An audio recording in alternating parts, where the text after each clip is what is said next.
course, we find ourselves in the book of Esther this morning. And before we get to Esther, we have to have a bit of the backstory on how she becomes queen. Beth said to the kids in very kid-friendly language, the king needed a new queen. There's a bit more to it than that.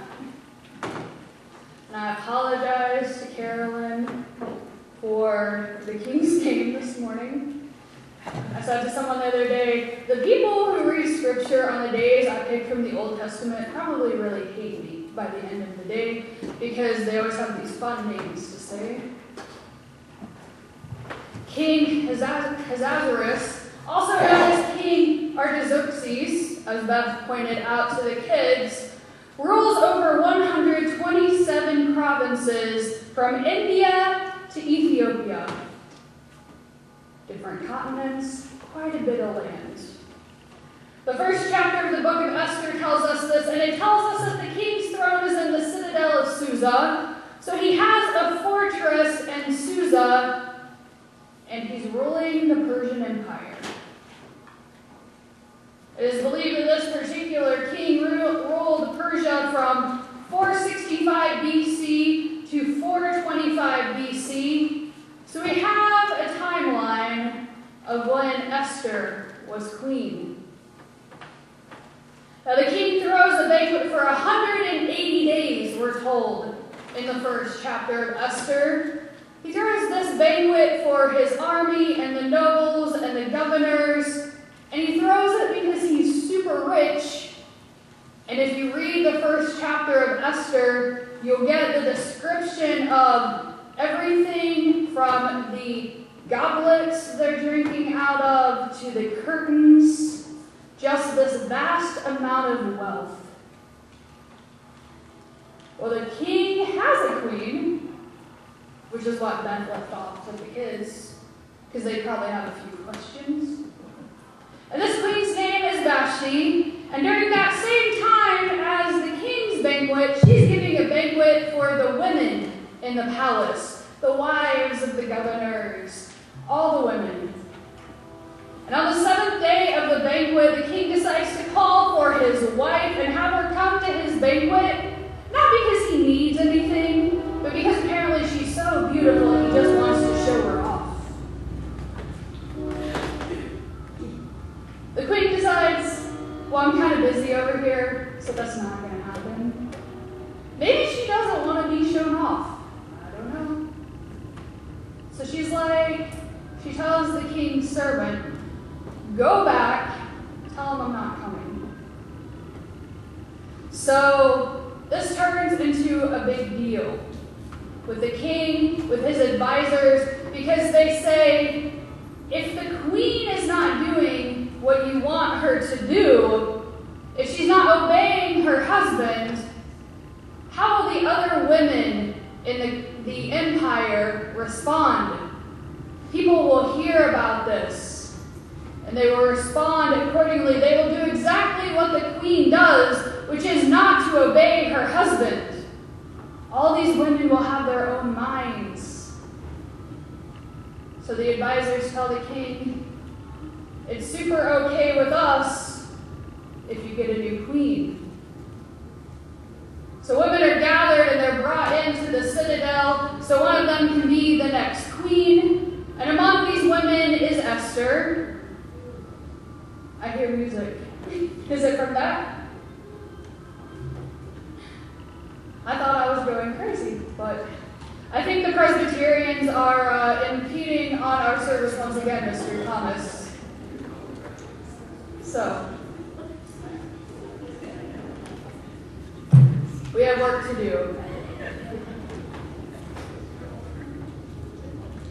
So the king needs a new queen, as Beth said to the kids. And so women are brought into the citadel, and one of them will become the next queen, and among them is Esther. And Esther has been brought up by her cousin Mordecai because her parents have died. And we're told in chapter 2 of Esther that Esther and Mordecai trace their roots back to Kish, the Benjamite, who was King Saul's father, if you remember. So Esther and Mordecai aren't just some random people. They trace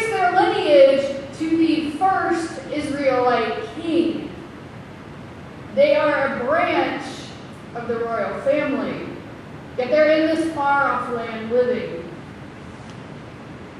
Well, Esther is chosen as the new queen, and the king gives a great banquet, because apparently the king really likes to eat. So he gives it for all of his officials and ministers, and they call it Esther's banquet. He even makes a public holiday because he has found a new queen. Well, this isn't a Disney princess movie, so the story doesn't stop right there. The credits don't roll right there after the glass slipper is put on, or when the prince kisses the girl and she wakes up, or when the mermaid and the human families come together because the princess of the mermaids and the prince of the humans have now married. I know a bit about Disney movies. After Esther is married to the king, Haman is made to sit above all the other officials, and we have to wonder if the king knew that Haman is as evil as he is. And so every day when Haman comes into the gates, the servants of the king bow down to him, but not Mordecai. And when the others question Mordecai, why don't you just bow? Mordecai says, I won't, because I'm Jewish. Haman is enraged that Mordecai won't bow to him. He thinks that he doesn't respect him or his position. And because Mordecai and Haman just can't talk and work this out, because that would be too simple, Haman has to go and plot to destroy all the Jews in the kingdom of Ahasuerus, since he knows that Mordecai is a Jew. Because exterminating an entire people just because you don't like one person is, a grown-up thing to do. Verses 8 to 10 of chapter 3 state, Then Haman said to the king, There is a certain nation scattered among the other nations in all your kingdom. Their laws are different from those of every other nation, and then they do not keep the laws of the king. It is not expedient for the king to tolerate them. If it pleases the king, let it be declared that they are to be destroyed, and I will pay 10,000 talents of silver into the king's treasury. So the king took off his signet ring and gave it to Haman to seal the decree that was to be written against the Jews. So even though no one but Mordecai has offended Haman, he's convinced the king that all the Jewish people are a threat. A recurring theme in history. So letters go out to all of the lands, because we have to remember this is a vast empire, and the king thinks he's done the right thing. But he should have asked some more questions, and he probably should have been better at picking his advisors. Well, Mordecai learns what's going to be done, and he starts mourning. He starts tearing his clothes, and he refuses to eat, and he walks around outside the citadel in mourning. And Esther learns what is going to happen, and at first she's like, well, I really can't do anything. I haven't even seen the king myself in like a month. Then Mordecai reminds her that this is the time for which she was made queen. That just because she is the queen doesn't mean that she may escape the fate of the Jewish people if she doesn't do something. She tells Mordecai to take the other Jews and to go and fast and pray, and she'll talk to the king. She says, I will go talk to the king, even though it's against the law to go in and try to talk to the king without being called. It's so much against the law that you can be put to death for just barging in. But Esther says, if I perish, I perish. Esther decides to throw her own banquet, since the king loves banquets so much. And she says, Dear husband, I would like to throw a banquet for you. But not only you, I would love for your top advisor, Haman, to join us as well. Haman, who at the same time is building gallows to hang Mordecai. In chapter 7, we finally arrive at Esther's banquet for the king, and they go into the feast, and there's lots of food, and there's lots of drinking of wine. And before Esther can even ask for anything, the king says, Esther, what is your petition? What is it that you desire? Anything you want, I will give you, including half my kingdom. Which is a big deal for a female during this time frame. It's a big deal for a female during this time frame. All I have to say is that must have been some amazing food and some amazing wine.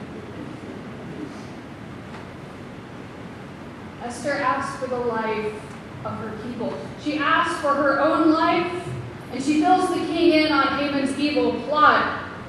So either the king overlooked the fact that Esther is related to Mordecai, who he knows is a Jew, or he never knew they were related in the first place, because now the king is shocked that his wife is under punishment of death by his own signature.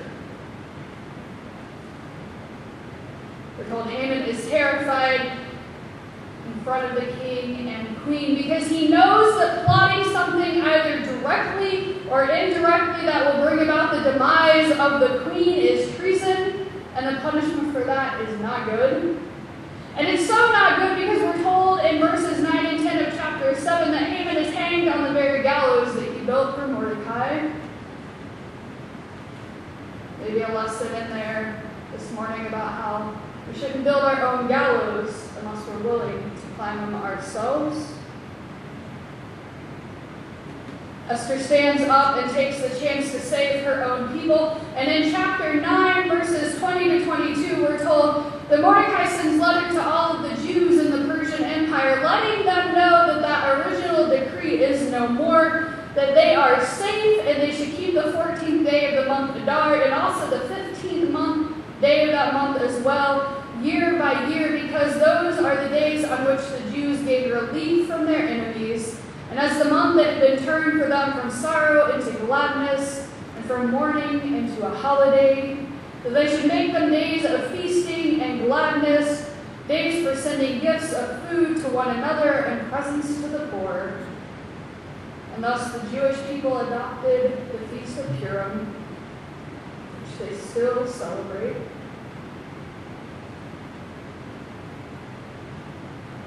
The book of Esther doesn't mention God by name. Think about that. If you think about through everything I've said and all the scripture that's been read this morning, and if you were to go through and read Esther cover to cover, you will not find God listed by name. This makes the book of Esther an interesting one in the Old Testament. Yes, it's a historical book, but even in the historical books, we usually get God called out by name. This book focuses on the lives of the Jews living in the diaspora and living in cultures that are very different from their own, and showing how they have to assimilate to that culture, yet keep their own religious beliefs.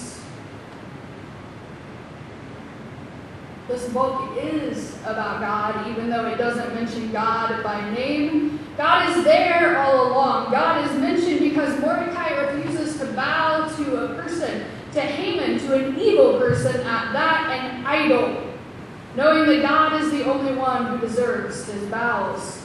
It's about God because Esther remembers where she has come from and the people from which she comes, and her Jewish identity is important to her. Being a child of God is important to her. It easily could have been the other way around. She could have tried to hide her identity and said, well, guess what? I'm the queen, so I don't care. And my husband may never find out I'm Jewish. I don't care if my people are destroyed. But she realizes that she has a responsibility to God and God's people. God is the God of justice and life, and this is what Esther seeks, not only for herself, but for all of her people. God is there in the joy and the mourning and the prayer and all of the ritual that is talked about in the book of Esther. Saving lives and being called to do so. This is what is at hand in this morning's scripture. The lady with the lamp Florence Nightingale was an English nurse who became the first woman to receive the Order of Merit for her efforts during the Crimean War. As a nurse, she spent her night rounds giving personal care to wounded soldiers, saving lives that might not have been saved otherwise. There are stories about her nursing for days without sleep. Elizabeth Garrett Anderson was the first woman to qualify as a physician and surgeon in England. In 1872, she founded the New Hospital for Women in London, where women from all over the city could come and be treated for gynecological conditions. And she also founded the London School of Medicine for Women, where she lectured, and it paved the way for more women to be in medicine. Tu Youyou is a Chinese pharmaceutical chemist and teacher. She is most well known for discovering artemisinin and dihydroartemisinin. These drugs have been used to treat malaria, and millions of lives have been saved because of her discoveries. She was awarded the Nobel Prize in Physiology or Medicine with two of her colleagues in 2015. Joanne Liu is a Canadian doctor and current international president of Doctors Without Borders. She helped create the telemedicine project, which connects patients in 150 remote villages to more than 300 medical specialists around the world, people they would never have access before, saving countless lives. According to the We Care Solar website, co-founder Dr. Laura Stachel went to northern Nigeria in 2008 to study ways to lower maternal mortality in state hospitals. She witnessed deplorable conditions in state facilities, including sporadic electricity. And if you know anything about Nigeria, you know sporadic electricity is one of the things they struggle with.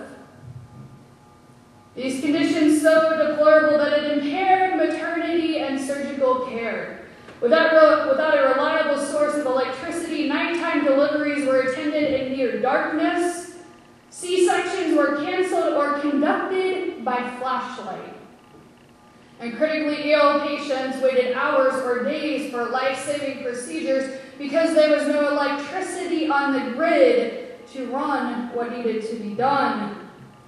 Of course, the outcomes were often tragic, and so she wrote back home to her husband, a solar energy educator in California, and together they founded We Care Solar to improve maternal health outcomes in regions without reliable electricity. Her husband designed an off-grid solar electric system for the hospital that his wife was studying and targeted the maternity ward, labor room, lab, and operating theater. He created a suitcase-sized prototype of the hospital solar electric system so his wife could show Nigerian hospital workers the LED lights, headlamps, and walkie-talkies that they planned for deployment. And when Laura returned to Nigeria toting this solar suitcase, electricity in a suitcase, her Nigerian colleagues immediately grasped its significance and began using the kit to charge their headlamps and walkie-talkies while they awaited the larger solar installation. Initially, We Care Solar assembled solar suitcases for midwives in northern Nigeria and health clinics.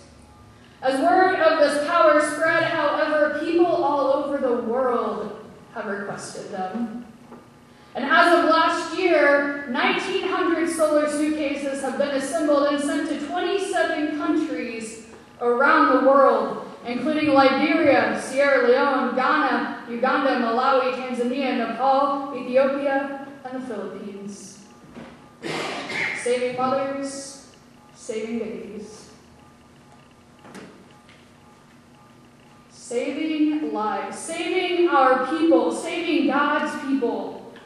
When we think about our people as God's people and people everywhere, people outside this church, people outside Wabash, people outside Indiana, people outside the U.S., we have a more inclusive, embracing mindset? How is the church, this church, situated in Wabash, called to save the lives of people, of God's people? This is the question I want us to ponder, not just this morning, not just this week, not just this coming month, but I really want this to be a focus for us as we move forward. I want us to give serious consideration as to where God is calling us to save the lives of our brothers and our sisters, and how this congregation can respond. This ends this morning's word. Thanks be to God.